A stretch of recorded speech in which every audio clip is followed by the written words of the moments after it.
Bonjour, messieurs, dames. Bonjour. Bonjour. Bonjour. Eh bien, nous sommes présents ce soir pour un webinaire sur la méditation.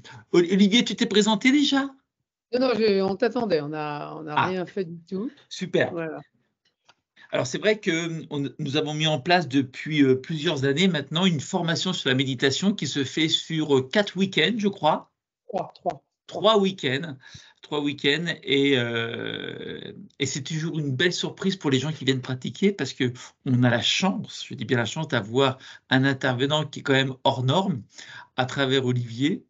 Donc Olivier, sans en dire plus, je vais te laisser te présenter parce que tu as un parcours de vie, je pense qu'il n'y a que toi qui peux en parler aussi bien. Donc je préfère te laisser la place que de dire des bêtises ou de ne pas tout dire. Ok, et merci Didier. Oui, donc moi je suis au départ des études scientifiques, je me destine à la recherche en physique. Et puis, en cours de thèse, je rencontre le Dalai Lama à 24 ans. Et là, c'est la grande révolution. Je me rends compte que c'est en fait ça qui était le but de ma vie. Ce n'était pas la science, mais plutôt la conscience. Et donc, je travaille avec les lamas tibétains, je deviens traducteur de certains lamas, interprète, je deviens moi-même enseignant dans les cercles bouddhistes, pratiquant bien sûr, et puis enseignant. Donc, pendant une trentaine d'années, là, je passe à vraiment avoir des responsabilités importantes au sein de la communauté bouddhiste tibétaine et à être initié, donc évidemment, quotidiennement à la méditation et à d'autres pratiques, et à la sagesse bouddhiste en général. Et voilà, et ensuite, une autre petite révolution, il y a une dizaine d'années, je quitte le bouddhisme institutionnel pour transmettre la méditation de façon complètement laïque, complètement universelle, complètement adaptée à nos usages et surtout parfaitement pertinente par rapport aux besoins de tout le monde. Et là, c'est là que je me mets à donner pas mal de formations. Je donne de la formation pour les chefs d'entreprise et dirigeants d'entreprise, pour les médecins, et puis, bien sûr, pour LeaderFit aussi. Et donc, j'ai le plaisir depuis plusieurs années d'animer ces formations. Alors, voilà. Voilà, Didier. Et ben voilà, je pense qu'on a eu un tour d'horizon d'Olivier. Alors, on va faire une réunion qui va durer à peu près 30 minutes, 30-35 minutes. Donc, on a préparé un certain nombre de questions. Et puis, on invitera les gens après peut-être à poser des questions s'ils le souhaitent, soit au fil de l'eau. Alors moi, je me permets de couper les micros de façon à ne pas avoir d'interférence, parce que des fois, on a des petits bruits de fond qui viennent de droite et gauche. Et alors, commençons directement. La première question que j'ai envie de te poser, Olivier, c'est qu'est-ce que la méditation pleine conscience au-delà des idées fausses et des clichés? Oui, alors commençons par les idées fausses et les clichés. J'ai beaucoup de gens qui viennent me dire: «Ah moi la méditation c'est pas pour moi parce que j'arrive pas à faire le vide dans mon esprit». Ah, c'est très commun et on pense que la méditation c'est une sorte d'absence, d'état un peu comme un néant où on s'abstrait totalement du monde et où on est, voilà, quelque part entre parenthèses, un peu l'esprit vide, et c'est pas du tout ça, absolument rien à voir. La méditation, c'est être pleinement disponible à l'instant présent. Donc, c'est d'abord et avant tout revenir à l'instant présent sans être piégé dans les idées du passé, les idées du futur. Ce qui, si on regarde un instant notre esprit, on voit bien qu'on est très très souvent dans le passé, dans les attentes du futur, les inquiétudes, les etc., dans les projets, etc. Et donc, le mental nous balade perpétuellement entre passé et futur. Donc, la première chose de la pleine conscience, c'est de s'ancrer dans l'instant présent. Ce qui est évidemment extrêmement utile pour gérer les émotions, pour gérer la relation aussi, etc. Mais ça, on y viendra plus tard. Et puis, le deuxième élément, c'est d'accueillir cet instant présent, de l'accueillir, de dire oui, et de trouver la paix dans la simple observation de l'instant présent, sans jugement. Donc, de façon très simple, mais en même temps très révolutionnaire, parce que si vous regardez ça, est-ce qu'on est dans l'instant présent? Assez rarement. Quand on est dans l'instant présent, est-ce qu'on accueille les sensations, les émotions, les pensées, ou est-ce qu'on y réagit par toutes sortes de réactions plus ou moins compulsives? En général, c'est plutôt ça. Donc, vous voyez, voilà l'idée d'une présence attentive, détendue dans l'instant présent, sans jugement.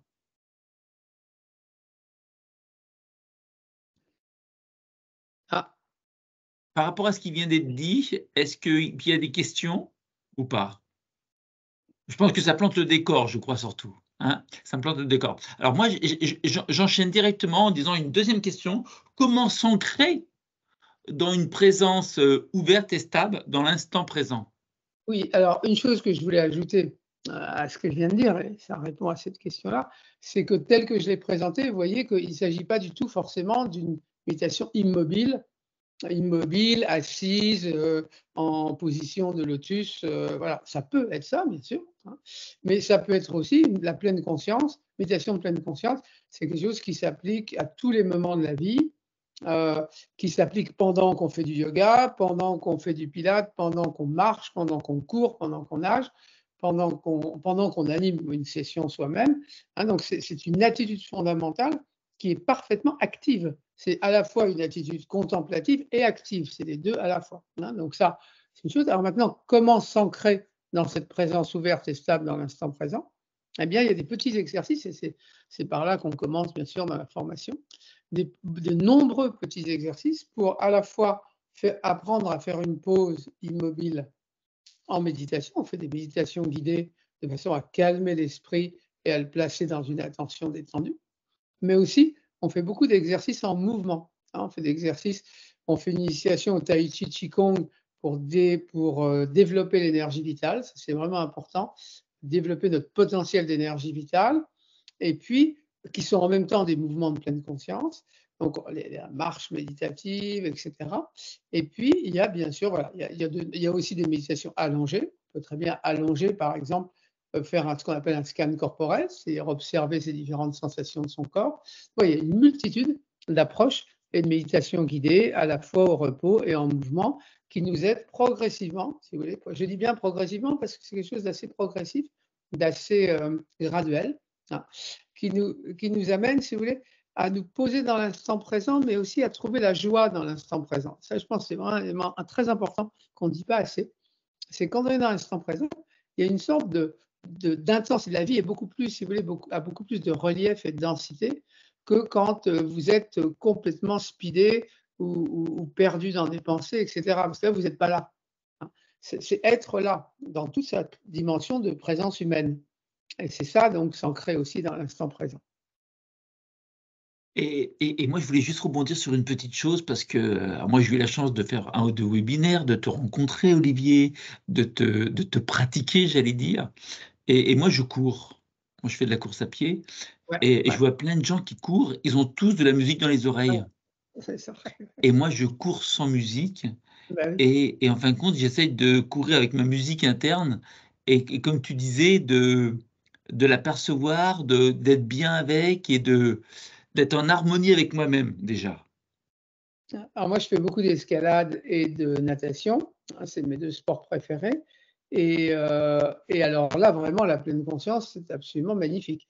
Je trouve que quand on est en pleine activité physique, eh bien oui, le fait d'être conscient du corps comme ça, conscient de l'environnement et de rester dans l'instant présent, il y a une intensité quand on est dans une activité, dans un flow quoi, Mmh. où nos énergies sont ouvertes. Si on reste dans la présence, c'est vraiment une expérience de félicité, si vous voulez, une grande expérience, hein. Et c'est tellement dommage que les gens fassent, maintenant on voit même dans les salles de gym aussi, ils ont tous un casque et tout. Et là, c'est vraiment, un Ils une sont sorte coupés de du monde. dégradation un peu Ouais. voilà, de la qualité humaine quoi, du sport, hein. Alors, j'enchaîne directement sur, une autre question, c'est comment gérer les coups de stress au travail? Oui. Alors voilà, ce qui est intéressant, si vous voulez, c'est que la pleine conscience, comme je vous le dis, c'est s'ancrer dans l'instant présent, trouver la paix. Mais il y a aussi des tas de protocoles. Après, avec cela, grâce à cela, il y a eu des protocoles qui ont été mis en place pour que ça serve dans la vie. Et en particulier, hein, les coups de stress, les bouffées émotionnelles, les moments où brusquement il y a quelque chose qui ne va pas du tout, qui clash, et où on a comme une sorte de panique qui peut monter. Voilà. Et ça arrive en général quand on gère des groupes ou même des individus. C'est pratiquement inévitable que ça arrive de temps en temps. Il y a un protocole en 5 points qui s'appelle Aurora, qu'on voit pendant la formation, enfin, je peux vous le dire brièvement, mais très brièvement, si vous voulez, puis bien sûr, on aura l'occasion de l'approfondir. Hein, le A, c'est l'arrêt, d'abord faire une pause. Le deuxième, c'est respirer. Respiration consciente. Croyez-moi, quand on est dans un état de stress aigu, pensez à rester ancré sur sa respiration dans l'instant présent. C'est super précieux. Le troisième, c'est O, c'est observation. C'est observer les sensations physiques de l'émotion. Et ça, c'est une méthode dans la sagesse bouddhiste qui est très classique. Quand vous avez une émotion, plutôt que de partir dans le discours de l'émotion, vous restez ancré sur la sensation physique de l'émotion. Et c'est ce qui permet de rester ancré dans l'instant présent au plus fort de l'émotion. Le deuxième R, c'est la réflexion. Cette réflexion, elle est double. C'est est-ce que je ne suis pas en train de retomber dans un schéma habituel, dans un mécanisme habituel? Question. Ça, c'est très précieux parce que quand on est dans un coup de stress, quelquefois, on se rend compte qu'en fait, on réagit de la même façon depuis des années à la même situation. Donc, prendre conscience de ça. Et puis, la deuxième chose dans la réflexion, c'est prendre conscience que l'autre qui est en face de moi cherche le bonheur, cherche à éviter la souffrance. C'est un être humain comme moi, même s'il s'y prend mal, même si, etc. Il est peut-être dans l'ignorance, mais il recherche avant tout, lui aussi, le bonheur. Et puis, le dernier A, le cinquième point, eh bien, c'est l'action idéale, c'est-à-dire est-ce qu'il n'y aurait pas immédiatement maintenant une action qui arrangerait tout, quelque chose à faire qui est évident que c'est ça qu'il faut faire. Alors bon, je n'ai pas le temps de développer si vous voulez, mais croyez-moi, ce protocole, il a vraiment beaucoup de succès en entreprise en général et en organisation en général, parce que c'est un outil, quoi. C'est un outil, c'est un peu comme vous voyez, quand vous êtes dans l'autobus et que ça bouge, ben, vous avez une poignée, vous tenez à la poignée, si vous êtes debout, vous êtes bien content. Et bien là, c'est pareil, et c'est un protocole qui a été testé et qui a beaucoup de succès pour ça. Le A, c'est arrêter, le R, c'est respirer, le O, c'est Observer les sensations physiques. observer. Et le deuxième R, c'est deux réflexions. Le deuxième R de Aurora, ce deuxième R, c'est est-ce que je suis en prise avec un schéma habituel? Ouais. Et est-ce que je suis. Et l'autre désire la souffrance, désire le bonheur et désire diminuer sa souffrance. C'est les deux R. Puis le A, action idéale. Le deuxième A, action idéale. C'est super. Voilà. Et tu nous as fait un petit cadeau déjà là, hein? Bah, oui, moi je pense que ce truc-là, bah, si vous l'appliquez même tel quel, vous verrez. Moi je l'applique par exemple aussi en relation. Là j'ai donné des exemples plutôt de groupe, d'organisation, mais en relation amoureuse ou familiale. Quand bon, il y en a un membre de votre famille qui fait monter la température, bah, croyez-moi, si vous faites ces 5 points-là, eh bien, on évitera quand même dans bien des cas une réaction de colère qui va tout casser. Donc, c'est super précieux, vous voyez, vraiment très précieux. Ouais. Et alors, évidemment, en gestion de groupe, c'est aussi super précieux. Alors, eh ben, écoute, j'enchaîne sur une des dernières questions, c'est comment développer une estime de soi, une résilience authentique? Oui, alors, ça, c'est super important, si vous voulez. C'est que la pleine conscience, on a dit que c'était une attention détendue sans jugement. Et comment on fait pour être sans jugement? Eh bien, c'est que, en fait, les jugements, ils arrivent, les pensées, elles arrivent sans arrêt. Regardez, on a sans arrêt des pensées sur nous-mêmes, je suis nul, j'arriverai pas à faire ça, bon, comment je vais me débrouiller pour, je sais pas quoi. Enfin, là, on a sans arrêt des pensées, des pensées, des pensées, et en général, elles vont plutôt vers la dévalorisation que vers l'optimisme, surtout si on est dans une passe un peu difficile. Et là, eh bien, on les laisse passer. La grande sagesse de la méditation, c'est qu'on ne croit pas ces pensées, on n'y croit pas, on n'y adhère pas, on ne les suit pas, vous pouvez dire comme vous voulez, on ne s'identifie pas à elles, on les laisse passer, on les laisse être, et on est capable de demeurer sans jugement par rapport à soi-même.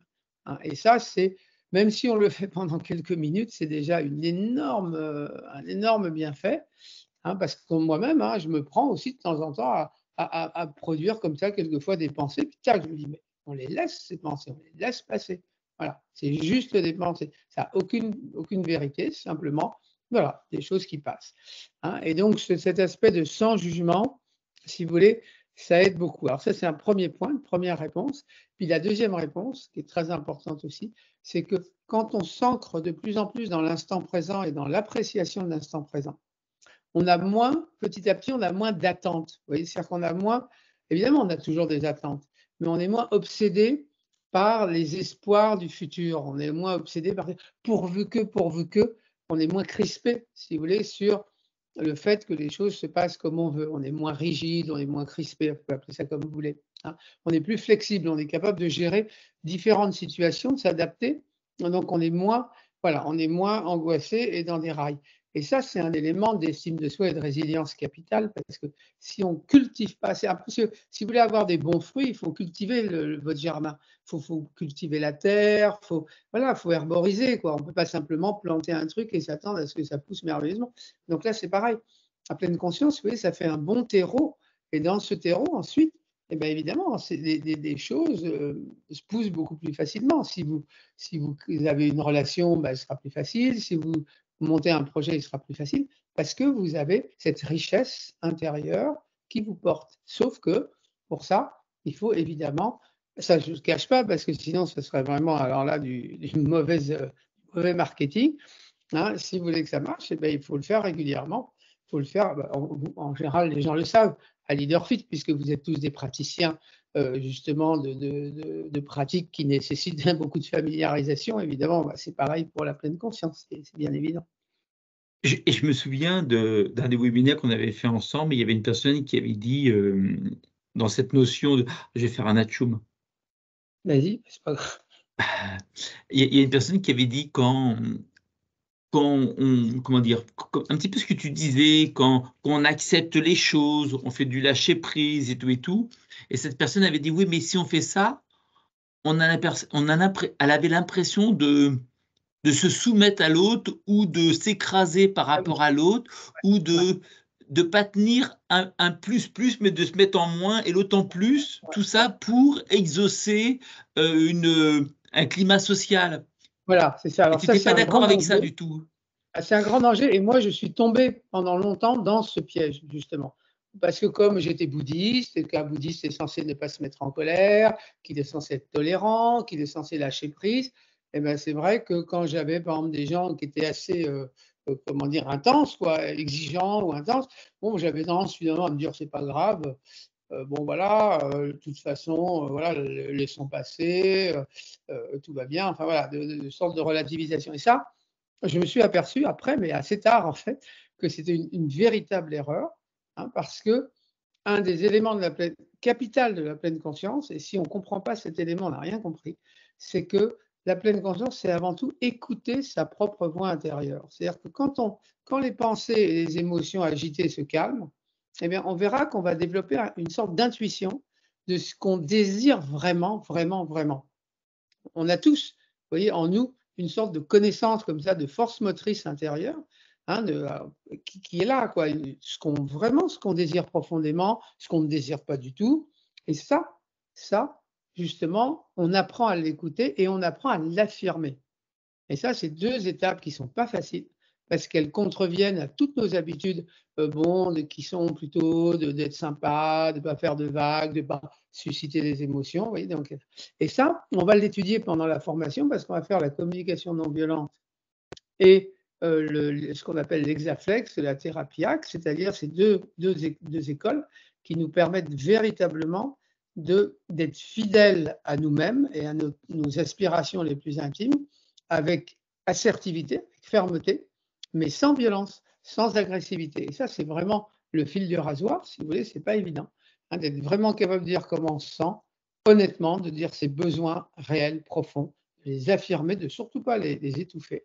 Mais en même temps, grâce à cette paix qu'on a acquis dans la méditation, on est capable de le dire sans agressivité, vous voyez, sans colère en quelque sorte, mais quand même avec force. Et la pleine conscience, c'est pas du tout quelqu'un qui est gentil et qui est mou, pas du tout, hein. C'est quelqu'un qui est bienveillant et qui est fort. Et voilà, c'est ça. Mais ça, si vous voulez, c'est une chose justement, c'est facile à dire, mais il faut faire des ateliers, il faut voir les cas individuels, et cetera. Il faut travailler ensemble pour vraiment y arriver, vous voyez, à le toucher du doigt. Et dans ces formations, comme on est assez peu nombreux, en général, une dizaine, une quinzaine, eh ben, on a largement le temps justement voilà, d'études, de rentrer dans ces choses-là, parce que ça, c'est la vraie question, vous voyez.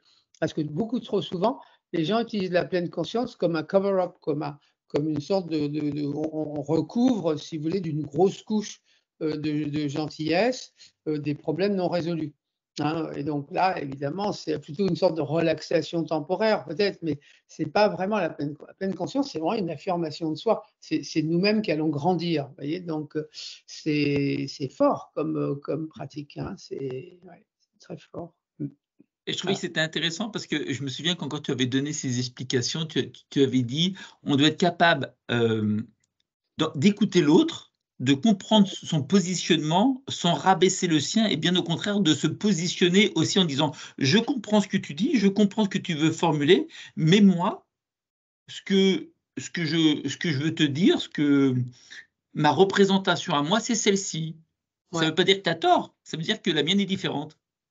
Alors moi, j'ai appris ça, tu vois, Didier, surtout quand j'ai commencé les premières années, je me suis aperçu que pour moi, écouter et approuver, c'était un peu synonyme chez moi. Parce que chez moi, chez mes parents, enfin dans mon éducation, quand on écoutait les gens, soit on les approuvait, soit on leur coupait tout de suite la parole pour dire mais non, je ne suis pas d'accord, c'est pas comme ça.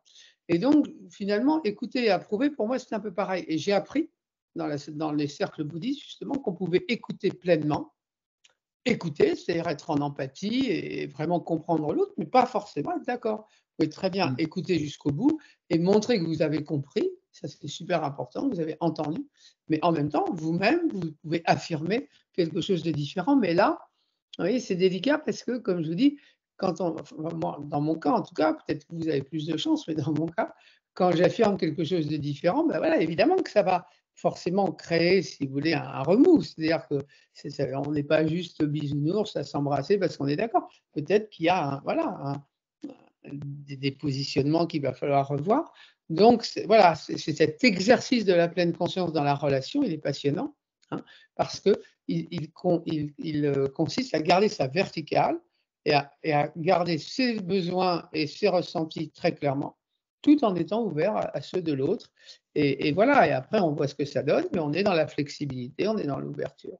Et je me dis que si on écoute l'autre sans agressivité, sans jugement, sans a priori, sans mimique de moquerie, il y a quand même un respect qui se fait dans l'écoute. Et l'autre, il est difficile qu'il se mette en colère ou qu'il soit désagréable. Si nous-mêmes, on a su écouter, Ouais. accueillir son positionnement, sa vision du monde, sa carte du monde. Tout à fait, mais ce qu'il y a, si tu veux, c'est que pour le faire, il faut être arrivé au point où on n'a plus peur, en fait. Ouais, Parce c'est que ça. souvent, ben oui, parce que par exemple, imagine que tu es en couple et l'autre, il te dit un truc qui remet en cause, par exemple, quelque chose d'important dans ton couple. Bah, tu vas avoir peur, tu vois, tu vas avoir peur Ouais. parce Et la parce réaction va qu'il y être a une sorte violente. d'homéostasie qui est survenue. Donc tu te défends comme un animal dont on attaque le territoire. En général, c'est comme ça que ça se passe. Et pas seulement en couple, hein, je veux dire, dans des stages, etc. Mmh.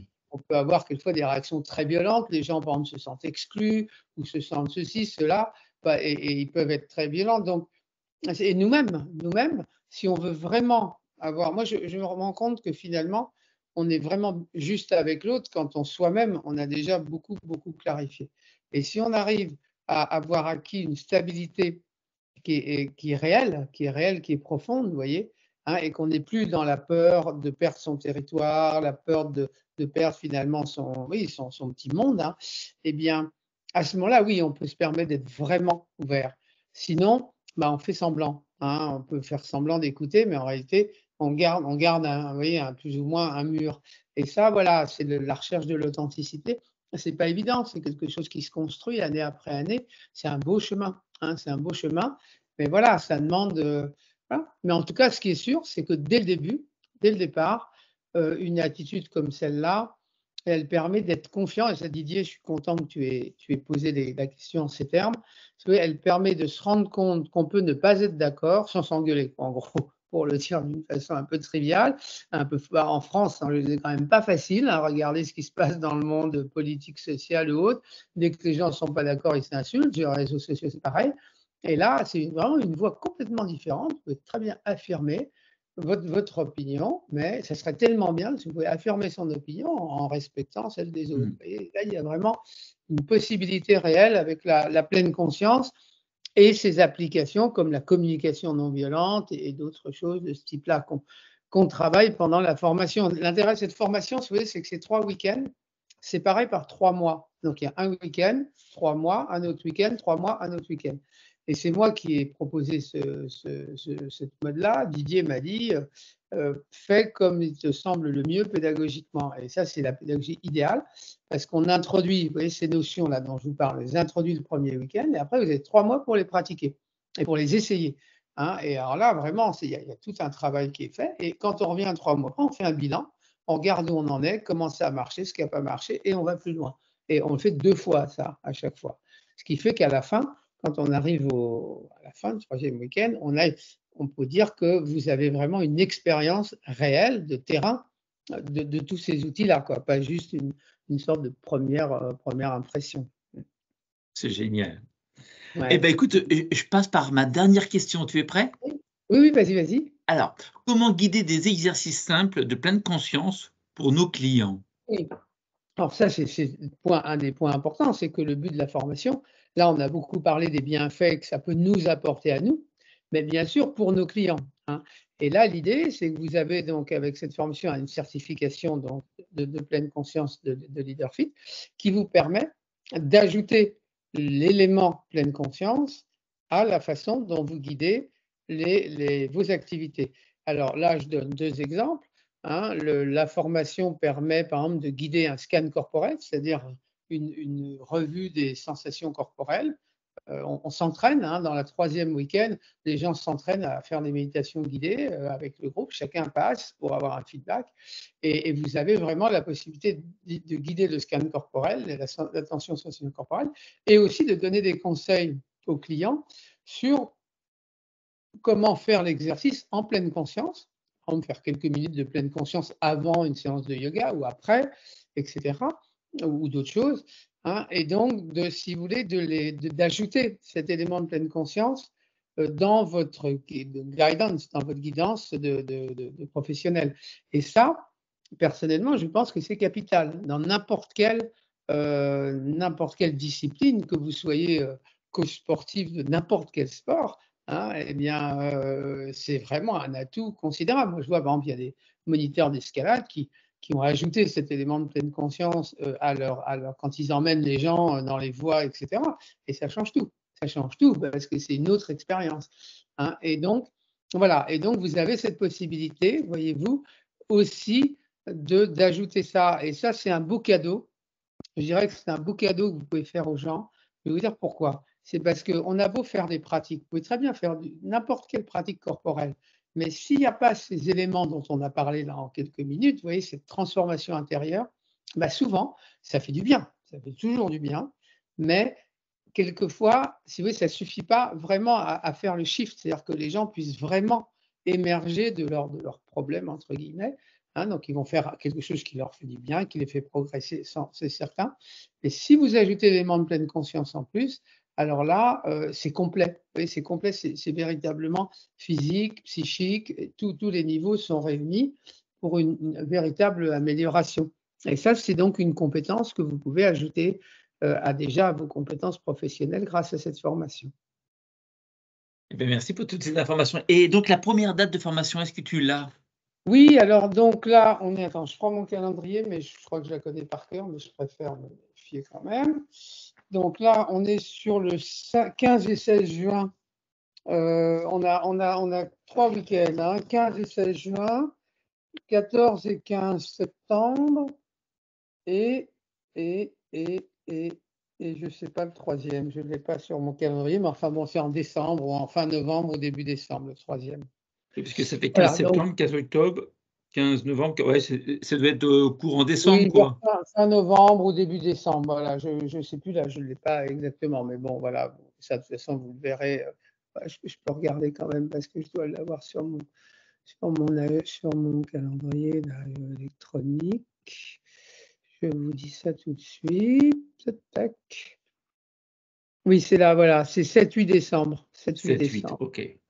Voilà, donc c'est ça, hein, voilà les 3 week-ends, donc que vous pouvez bien sûr ensuite regarder, hein, une fois que vous les avez suivis, vous pouvez les avoir en replay.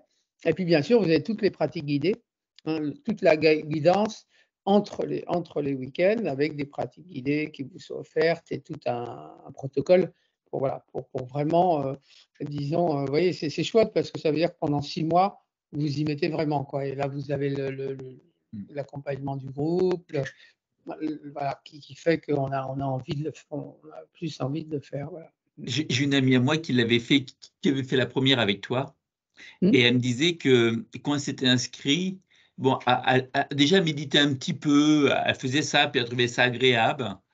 Mais elle m'a dit, en fin de compte, je me suis pas rendu compte que j'avais mis le doigt dans un engrenage. J'avais ouvert une porte, une dimension, Ouais, bah, ouais. et que si j'avais su, je l'aurais fait vraiment, vraiment avant. Mais c'est vrai que quand on nous dit, bah, je vais faire une formation, méditation, pleine conscience, sur 3 week-ends. Bon, déjà, quand encore les gens se disent, oui, mais entre les week-ends, il y aura 3 mois, ils disent, ah, peut-être qu'il y a un petit peu de travail personnel quand même. Ça veut dire qu'on construit quelque chose. Oui, alors après, chacun va jusqu'où il veut, hein, Oui, bien évidemment. sûr. Mais c'est vrai que j'ai souvent rencontré des situations très émouvantes là, ces dernières années. Parce que vous savez, souvent, ça arrive souvent quand on se retrouve en formation, qu'on ait l'impression qu'on ne s'est pas réunis par hasard. Et j'ai souvent eu l'impression, si vous voulez, que les gens arrivaient à un moment crucial de leur vie où, vraiment il y avait une vraie demande. Vous voyez, il y a des moments dans nos vies comme ça où on sent que on arrive pile au moment où on a besoin de quelque chose, et bien vous arrivez à ce moment-là. Et donc, c'était un peu vraiment ces 6 mois, ça a été un peu on a vécu souvent une aventure, une véritable aventure humaine avec le groupe. N'est-ce qu'en 6 mois, ben, il s'en passe des choses, hein, quand on est dans des situations difficiles en 6 mois. Et donc, voilà, donc c'était une véritable aventure humaine. C'était beaucoup plus que, voilà, on explique une méthode et puis on se met à l'appliquer. C'était vraiment quelque chose qui va chercher un petit peu au cœur de l'humain. Et c'est ça qui est beau, hein. Moi, sinon, ça ne m'intéresserait pas de le faire. C'était juste pour enseigner une méthode. Il y a des gens tout le monde peut le faire. Mais là, c'est vraiment, vous voyez, une écoute et aller vraiment au cœur de l'humain et de la transformation. Donc, c'est une belle chose. Et, et alors après, ce que tu dis, Didier, c'est qu'effectivement, après, si tu veux, pour certains, ça a été le début d'une autre vie, voilà, parce que ça a ouvert des perspectives immenses. Pour d'autres, bah, ça peut être différent, voilà, chacun a son approche. Mais dans tous les cas, c'est une très belle aventure. J'en suis Voilà. persuadé. Est-ce que les gens qui sont avec nous, est-ce que vous avez envie de poser une question à Olivier? Parce que là, il a dit plein de choses déjà, hein. Il a fait le tour de la question, mais Oui, est-ce qu'il y a oui. des choses que vous voudriez lui poser? On a la chance de l'avoir avec nous là. Alors, c'est toujours pareil, hein, la première question, elle tarde toujours un petit peu à venir, mais Pas de problème, pas de problème. tu as vu, on accueille le silence. Bah, c'est bien le silence aussi. Non, c'est bien, c'est bien. Alors, je vais aller voir dans conversation. Oui, oui, dans le chat. Ah, on me dit quoi? Oh là là! À la fin de la formation en contenu, a-t-on des méditations type que l'on pourrait Oui, suivre pendant des séances de méditation? oui, Y bien sûr, compris vous le avez ouais, oui, donc je vous donne les textes et les audios guidés. Il y a une vingtaine d'audios guidés, hein, donc des méditations de toutes sortes pour les émotions, pour le scan corporel, sur la respiration, sur les sons, bah, il y a plein de sur les méditations de l'amour bienveillant aussi pour développer l'altruisme et le pardon. Voilà, il y a aussi cette dimension, hein, ça on n'en a pas parlé, sur le pardon aussi qu'on travaille beaucoup. Et donc oui, bien sûr, tout ce matériau, il est évidemment enregistré à la fin de la formation. Y et puis a-t-il du voilà, contenu? y a-t-il du contenu écrit réenregistré à la fin de la formation? Je prends comme exemple le Pilates. Qu'est-ce que ça veut dire réenregistrer à la fin de la formation? Bah, je pense que, on a un e-learning, on a du Oui, e-learning nous. Mais nous, on n'a pas du e-learning, mais toi, tu donnes des méditations suivies qui oui, enregistrées, non, donc c'est c'est-à-dire que pareil, je donne tout un c'est pareil. panel de méditation Ouais. guidée que vous expérimentez pendant les phases entre les week-ends. Mmh, Ensuite, vous-même, vous proposez votre méditation et donc vous avez ce matériel, si vous voulez, ce disponible. panel, bien sûr, de Mmh. méditation qui sont à votre disposition pour utiliser. Et puis, donc voilà, c'est ça. Et puis, où se déroulent ces week-ends? Bah, pour l'instant, c'est en distanciel, hein, donc voilà, c'est chez vous, a priori. Là, enfin, tu vois, moi, le cycle qui est proposé cette année-là est en distanciel pour l'instant. Voilà, vingtaine d'audio guidés, oui, c'est ça ma question, tout à fait, c'est ça. Attends, il y a quelqu'un qui tape quelque chose, là, je vois. Aurel.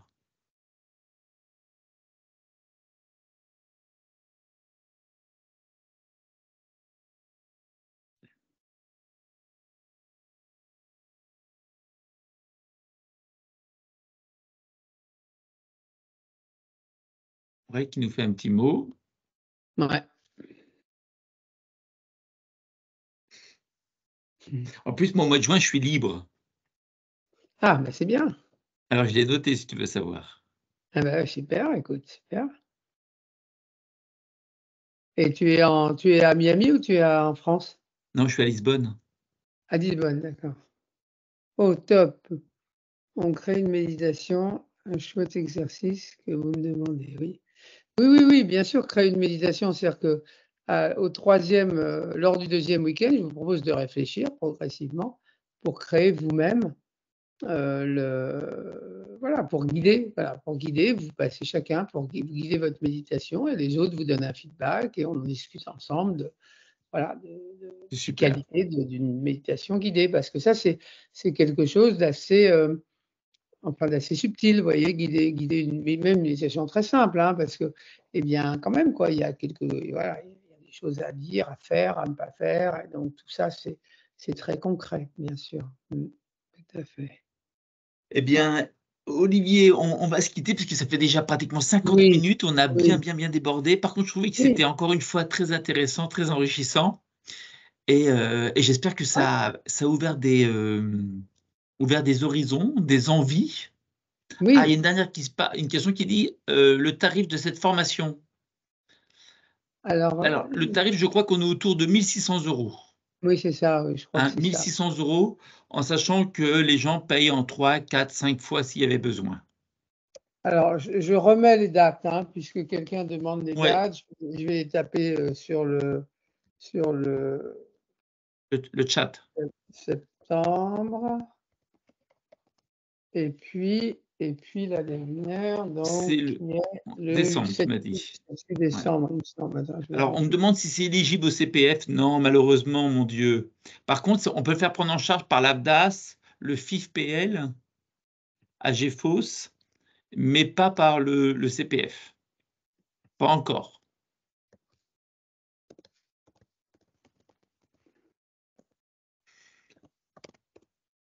Et voilà. Et voilà, les 3 dates. Donc là, bah, c'est bien, vous avez les 3 dates. Mmh. Olivier, je te dis un grand merci. Oui, merci à toi Didier, c'était toujours un plaisir de partager.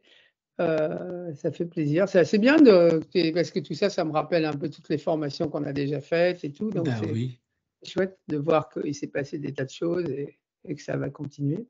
Et tu as vu, il y a encore je trouve que cette notion de méditation, de bien intérieur, de sagesse intérieure, de calme intérieur, à travers cette méditation de pleine conscience, ça attire de plus en plus de monde. Oui, oui, Et oui, c'est je ça qui pense, est oui. bien. Et Oui, oui. d'horizons complètement différents. Oui, oui et puis surtout, il y a eu un effet de mode, il y a une dizaine Mmh. d'années où on voyait ça dans toutes les revues et tout et maintenant il y a un phénomène beaucoup plus profond qui se Ouais, passe. C'est-à-dire que c'est moins, voilà, à la télé et cetera, mais c'est plus dans le fond, quoi. C'est-à-dire que les ouais. gens se rendent compte par voilà, de bouche à oreille et cetera, ils se rendent compte que finalement c'est quelque chose qui est presque enfin moi je trouve que c'est presque un peu vital en fait de nos Mmh. jours, hein, Mais c'est bien pour ça que sûr. ça me touche beaucoup quand je donne des formations à des gens qui eux-mêmes sont susceptibles de le retransmettre à beaucoup de monde, que ce soit dans une entreprise, ou avec, vos clients et cetera. Parce que voilà, parce que c'est un cadeau, c'est quand même un très, très beau cadeau quoi qu'on peut faire, pour survivre, hein, dans notre société, Eh ouais. ben, on va l'accueillir de ta part, ce cadeau, en tout cas. OK. Merci à vous, je vous souhaite une très, très bonne soirée. Merci messieurs, dames d'être venus, d'avoir participé, d'avoir pris le temps de nous l'avoir Oui, offert, parce que ce temps-là, vous nous l'avez donné, mais vous auriez pu faire autre chose, hein. Le donner à vos enfants, vos petits-enfants, à votre mari, promener les chiens, je ne sais pas. et vous nous l'avez donné. Donc, merci à vous et puis je vous dis à très très bientôt. Olivier, c'était un bonheur de t'avoir avec nous. Oui, ben, j'étais très content de partager aussi. Donc, merci à tous. Bonne soirée. À bientôt. À bientôt. Bye bye.